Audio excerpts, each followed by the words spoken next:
Afternoon. This lecture today is entitled Before the Underground Railroad, Anti-Slavery and Abolitionism in the Early American Republic. Okay, so if you find my eyes moving up and down, I do have lecture notes that I will often refer to. It's not easy doing this sometimes, but if you see the eyes dart, then that's exactly what we have going on. I'm actually going to do Masters and Slaves in different part videos. I'm not going to do it all in one video, but really what I want to do is I want to analyze the issue of slavery, and before the 1830s, before the antebellum period, because really one could say that the seeds of civil war were planted really when the first slaves arrived in America in the early 17th century. So really this movement towards the war. I mean, there's no doubt. There's very little debate among American historians that slavery is the issue leading to the war. And so we want to understand that the issue of slavery is not a old issue, or excuse me, it's not a new issue in the antebellum world. That it's very much an ongoing issue. Not just the development of slavery, but also the reaction to it. The opposition to slavery actually predates the antebellum period. So one area that I definitely want all of my students to know is that in abolitionism, in the not abolitionism, but in the anti-slavery gang, in the gang of anti-slavery advocates, that the anti-slavery movement is divided between two distinctive groups. Group one are called gradualists. Okay, gradualists. Gradualists were those anti-slavery advocates who believed that slavery was on a natural course of death, that slavery was going to eventually abolish itself, that slavery was a dying institution.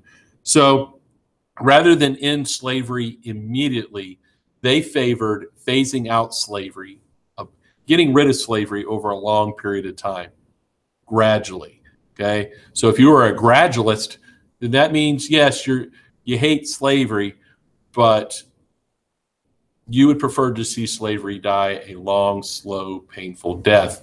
And the other branch of the anti-slavery movement, the other group, would be obviously the abolitionists. And abolitionists are distinctive from their gradualist counterparts in the fact that they support an immediate end to slavery. Okay, so one is gradual, the other is immediate. Okay, so those are the two schools of anti-slavery thought. And what happens in the 1830s, okay, what happens in the 1830s is we start to see, so as we enter the 1830s, most Americans, most anti-slavery Americans are what you would call a gradualist. But starting with the 1830s, more and more Americans begin to embrace abolition rather than gradualism. They begin to become abolitionists. And so, obviously, my professor at the University of Arkansas, Professor Daniel Sutherland, he told me, he said it in class one time, and I really put a whole lot of credence into it, and said that the Civil War, by and large, was caused by two groups of people: the Southern planter class and the radical abolitionists. Okay, now there's a difference between being just an abolitionist and a radical abolitionist. Okay, that really, and I know it happens quite often. When students study the Civil War, it's very easy to take sides and to blame one side at the expense of the other side, and really when it comes to the Civil War breaking out, that actually there are groups on both sides that have blood on their hands, that whose activities and actions really led to arguably the bloodiest event in U.S. history. It's the most destructive, bloodiest, most costly event in American history. And it's the planters, the Southern planter class, and the radical abolitionists. Now, you could be an abolitionist but not be radical. Okay, so what does the word radical mean? What makes you a radical abolitionist apart from just a normal abolitionist? And so the first, radical means that not only do you want to end slavery now, radical means that not only you want to end it, that you want to give freed slaves equality. You want to give free slaves equal status as a citizen. You want to give them citizenship. You want to give them all the rights and privileges that citizens, that white citizens have. You know, the right to vote, the right to sit in a jury, all those things. Okay. And so, second thing that makes you a radical, what makes you a radical abolitionist is the supporting the use of violence. Supporting the use of violence in order to achieve your goals. Radical abolitionists will eventually, especially by the time we reach the 1850s, radical abolitionists will condone the use of violence in order to achieve its means.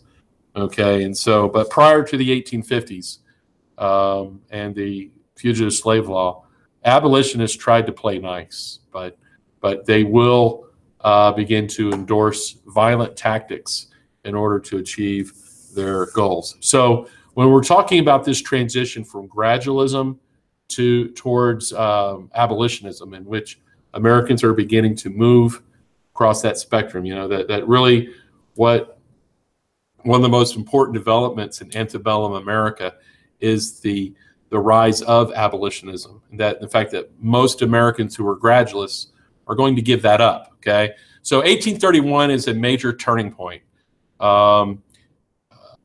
in the history of the abolition reform movement. Okay, 1831, a lot of very important things happen, so that you need to absolutely know this. In 1831, first of all, white abolitionist William Lloyd Garrison is going to publish his first edition of the Liberator newspaper. The Liberator eventually becomes the nation's most significant, most influential anti-slavery newspaper. And of course, in the columns and the editorials of the Liberator, it is a relentless attack on the Southern economic system, the planters, and of course, a major attack on the whole slavery system. So William Lloyd Garrison is arguably one of the most influential white abolitionists in the country, and he reached millions of people through his Liberator newspaper. Okay.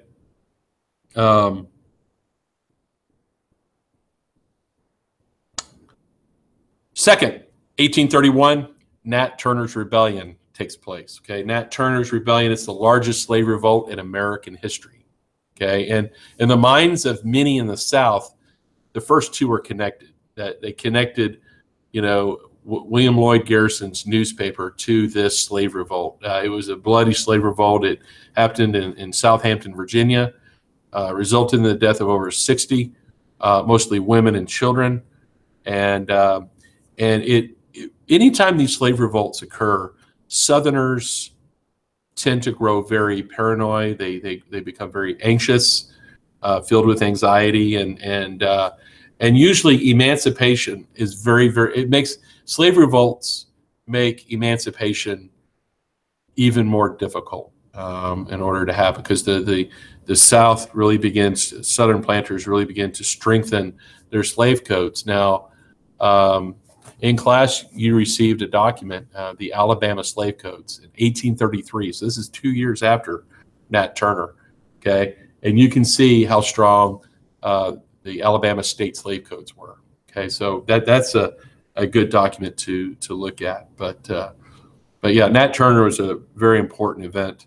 And of course, also what happened in 1831, believe it or not, we had a solar eclipse.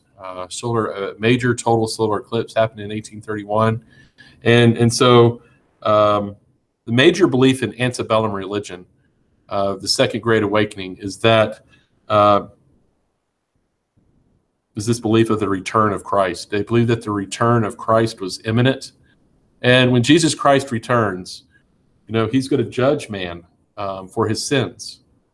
He's going to judge man for his sins. So abolitionists see this eclipse. Remember, these abolitionists are largely evangelical Christians. They see this eclipse as a sign from God to start doing something right now about sin. Okay, 1831 is also important because we see the founding of the nation's most influential abolitionist anti-slavery society, and that's called the American Anti-Slavery Society, and it was founded by William Lloyd Garrison, and it became, again, one of the most influential reform organizations in the United States throughout the antebellum, especially in the anti-slavery movement. And of course, in the early 1830s, 1831, we're going to see the beginning of the Underground Railroad. Now, remember, the antebellum period is also the age of the railroads, and kind of the way the railroads work is that Aunt Sally could jump on a railroad at 8 a.m. And by 2:30, she's 3 states away. So that what the railroad did is it really showed Americans just how much distance one can cover in a short period of time. The world became smaller, and so with the Underground Railroad, the abolitionists can get slaves away as fast as they can, and as fast as a train. And so before the slave owners even realize that their slave is gone, that runaway slave is already in the other state. Is already a state away. So the Underground Railroad is also huge around that time as well. And Alexis de Tocqueville in 1830. Remember, Alexis de Tocqueville is that French traveler. Alexis de Tocqueville in 1831. In his book Democracy in America, de Tocqueville shows a lot of sympathy towards minority groups. And he says, he warns about, in America, there being a tyranny of the majority. The fact that the majority is acting as a tyranny on the various minority groups in the United States. And so next, what I'd like to address with you, and you need to know that prior to the antebellum period, there were 3 major groups that resisted slavery.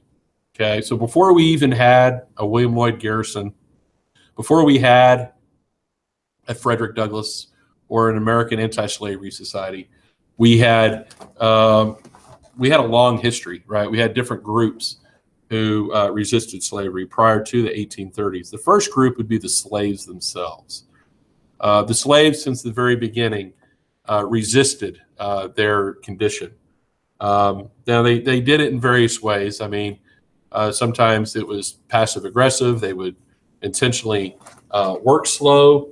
They would break equipment. They would feign illness.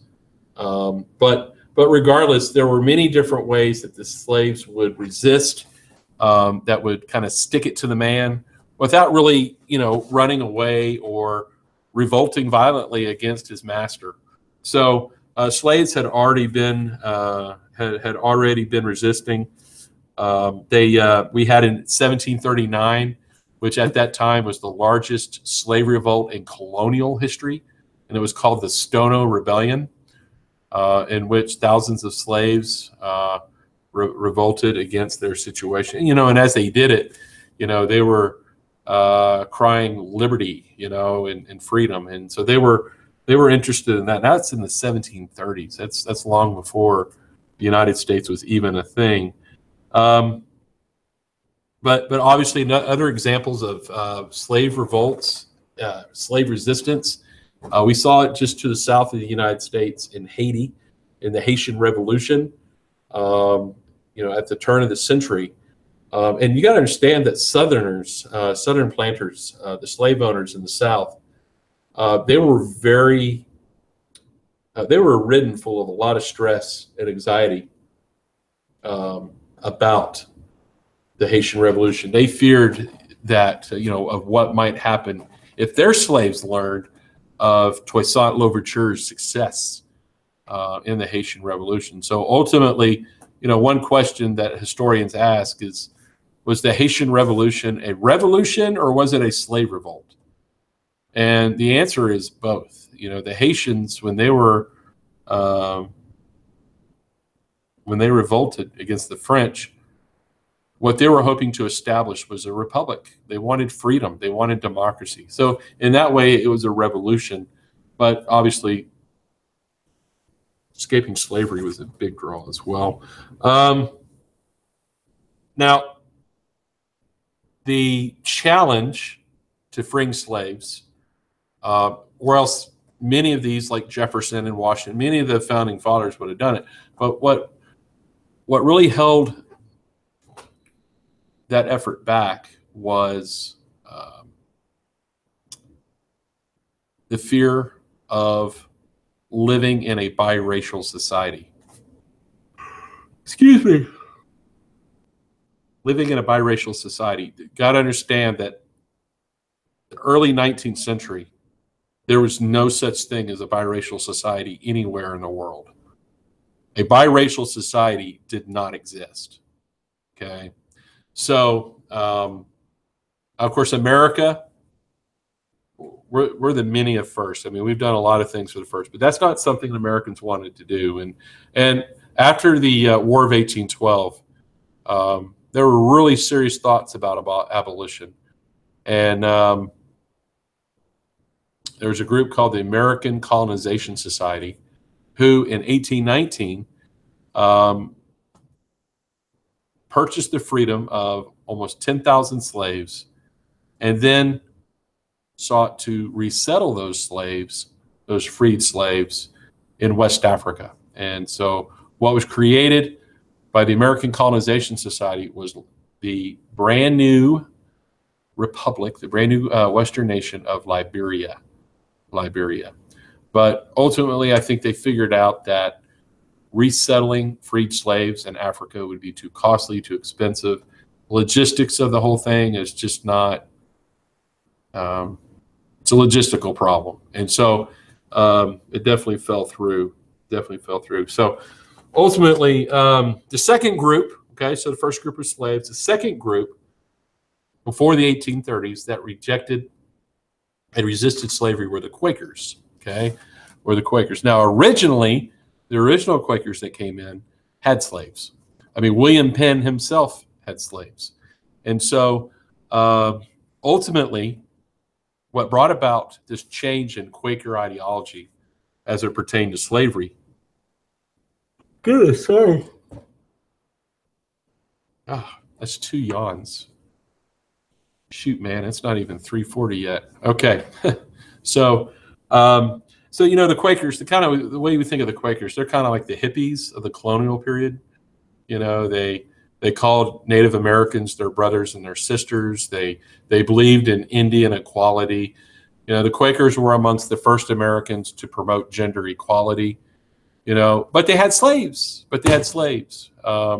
Originally, and so we know that they were, they hung their hat on egalitarianism. They hung their hat on nonconformity and being pacifists and all that. But it wasn't until, kind of halfway through the 19 or 1700s that the gradual abolitionism of slavery in Pennsylvania will occur. Okay, and so the big guy I want you to know about, okay, his name is Benjamin Lay. Benjamin Lay, he's a merchant. He's a very wealthy merchant, a Quaker. He comes from Barbados. Barbados is one of those Caribbean islands. Guys, if you want to find some of the most horrific scenes in Western Hemispherian slavery in our hemisphere, go to those sugar plantations in the Caribbean. It was absolutely horrendous. And that's where he comes from. So he comes from Barbados. He goes to Pennsylvania, and he gets ticked off that there's slavery. He's like, really? Everywhere, I can't escape it. So he's really upset to see that the Quakers in Pennsylvania, many of them own slaves. And so he is disgusted. And kind of interesting about Benjamin Lay, he's very eccentric. He's about 4 foot tall. He has got a hunchback. So he kind of looks like Quasimodo, the Hunchback of Notre Dame. I don't know if you've seen that, know about that. Victor Hugo play, but ultimately he is a vegetarian, and he wrote over 200 pamphlets.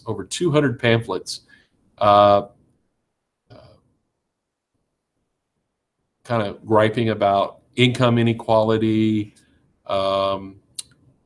capital punishment, poverty, and of course slavery. In fact, he creates such a stink that Benjamin Lay is actually going to be kicked out of Philadelphia, where, yes, you probably guessed it, he moves into a cave. He dwells in a cave. So this guy is really eccentric, and but he is successful in getting his fellow Quakers to think long and hard about the sin of slavery. And so, for example, one thing he did is that before a meeting of the Council of Elders in Philadelphia, Mr. Lay doused himself in lamb's blood, and then he laid on the doorstep of the church. And one by one, each of the elders had to step over him just to get into the church, And so he was protesting. He was protesting the Quaker, involvement in slavery. And so ultimately, he even went so far as to kidnap the children of wealthy slave owners in Pennsylvania. So this guy's pretty radical. But at the end of the day, we consider Benjamin Lay to be the founding father of American abolitionism. And by the 1750s and 1760s, obviously, Pennsylvania is well on its way of being one of the first anti-slavery societies in the world. And we owe a lot of it to Benjamin Lay. Benjamin Lay is very important. The third group who resisted slavery prior to the 1830s, were enlightened intellectuals. Okay, so obviously Thomas Paine, before he wrote Common Sense, in 1775, he wrote a pamphlet in which he says that he attacked slavery. He says we cannot have a revolution and also have slavery. They're so incompatible. So he said, how can people who yelp for liberty also support slavery? How can a free people who cry for liberty support the institution of slavery? Then, of course, we've got Benjamin Franklin. Benjamin Franklin was the only founding father to himself been a slave. He had been an indentured servant, one of those white indentured servants who eventually escaped and ran away from bondage. But even Ben Franklin himself owned slaves, with which he obviously eventually emancipated.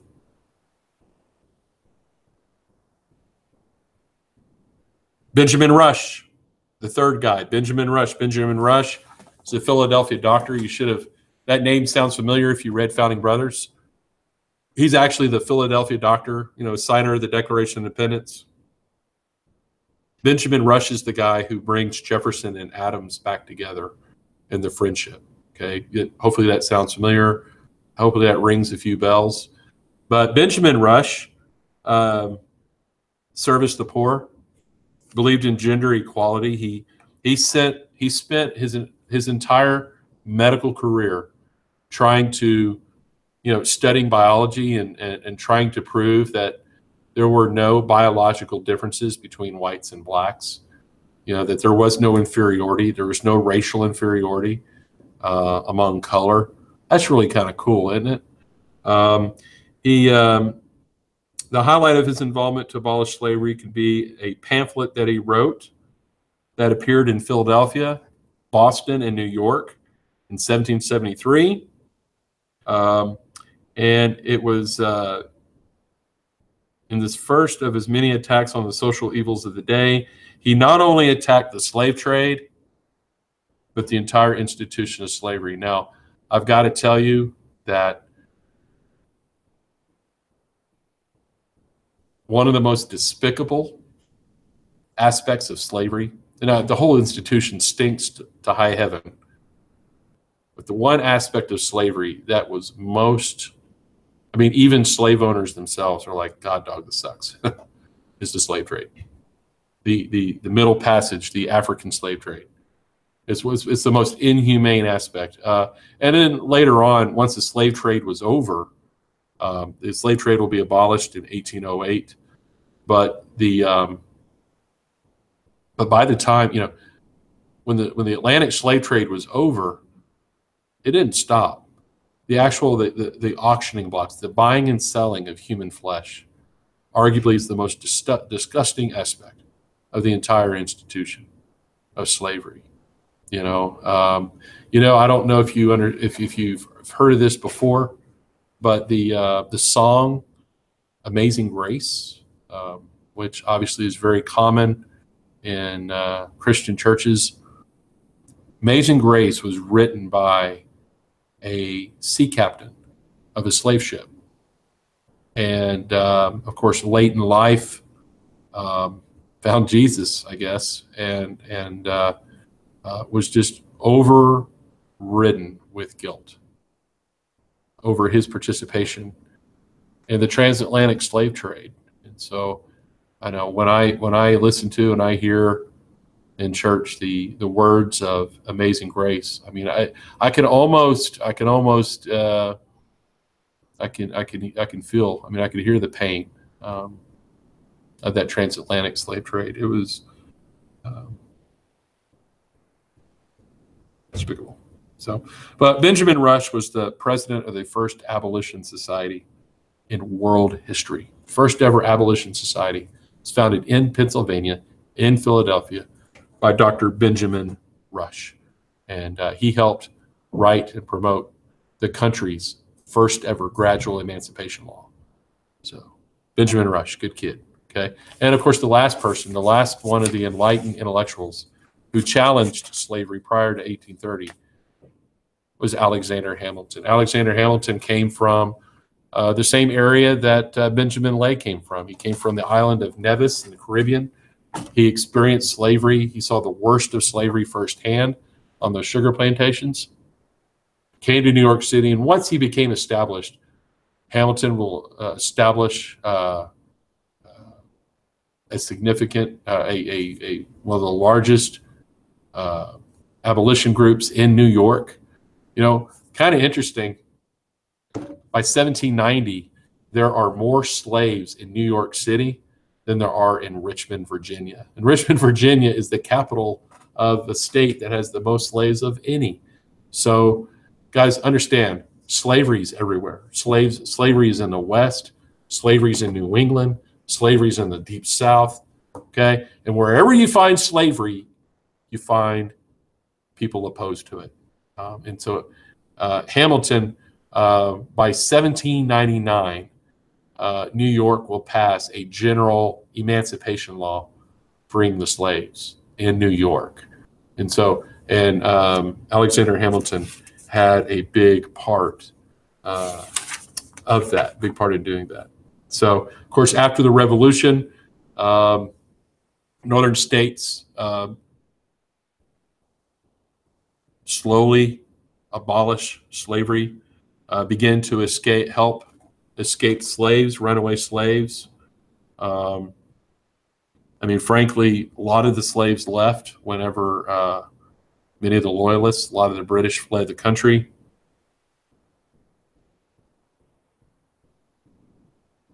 But abolitionists had what was called the stump of slavery. So you imagine this tree stump, and they're going to. I mean, they understand that they're going to defeat slavery one day, but they're going to have to do it one whack at a time. They're going to have to do it one whack at a time. So you're just taking one whack out of the tree stump, you know. So, for example, for every runaway slave that you assist to freedom, it's one whack in the tree stump. So we all know that in the Revolutionary era and beyond, you know, we talked about Jefferson in class, we talked about Washington and their struggles with slavery. Of course, these men were all slave owners. So I'm not going to revisit that. I'm not going to revisit that.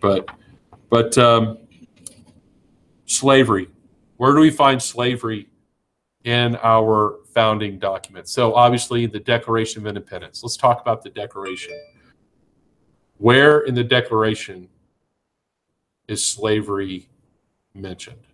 Okay. Now, one thing we know is that Jefferson blames England for slavery, in which he says that King George III has waged a cruel war against human nature itself. King George III has waged a cruel war against human nature itself. He also, in the Declaration, blames King George III for, quote, domestic insurrections among us. So obviously those are the slave revolts. Okay. But then, of course, the Declaration of Independence is going to provide a lot of inertia for the movement with that phrase, all men are created equal. And it talks about inalienable rights that are given to us by our Creator. And so the fact is that by having slavery, Americans are hypocrites because we're not living according to our founding ideals. And that's why Jefferson and a lot of our founding fathers were guilt-stricken. They felt very guilty about it. Let's see. Next, we have another document that's going to be the Northwest Ordinance in 1787. That's an important one. What that law did is it forbids slavery in the Old Northwest, in the Northwest Territories. And that's a very important precedent. That's a very important precedent. It established the precedent that here we have the national government excluding slavery from Western territories. So later on down the road, when Southern planters argue, hey, federal government can't keep me from bringing my slaves into the Western territories, all the abolitionists have to do is say, oh, yes, they can. 1787, Northwest Ordinance, we've done it before. We've done it before. The Northwest Ordinance states that there should be no slavery north of the Ohio River, but at the same time, the Northwest Territory cannot serve as a refuge for runaway slaves. The Northwest Territory cannot serve as a refuge for runaway.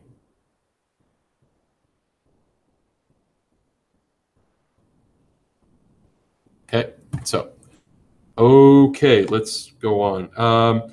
Constitution of the United States. Constitution. Now, is the Constitution a pro-slavery or an anti-slavery document?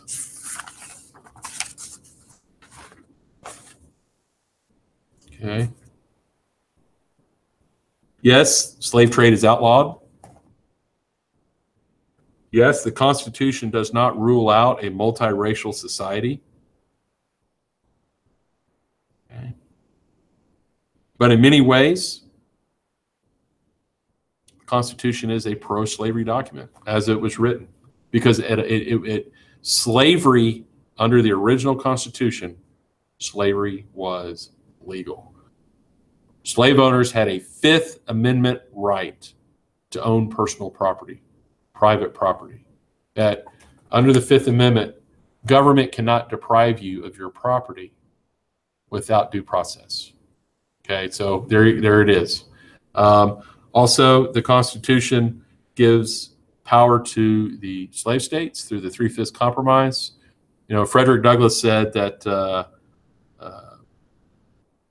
the Three-Fifths Compromise guaranteed that the President of the United States would have a Southern accent for the next 60 years. But really, in Douglass's point of view, he looks at that Three-Fifths Compromise, and in the actual language, it says 3/5 of all other persons. So even in the Constitution, it refers to slaves as persons, not as property. So it just depends on how you interpret it. Just depends how you interpret it. But also in the Constitution, we have a fugitive slave clause, which is that the return of fugitive runaway slaves is a constitutional protection. They have to be returned. Okay, so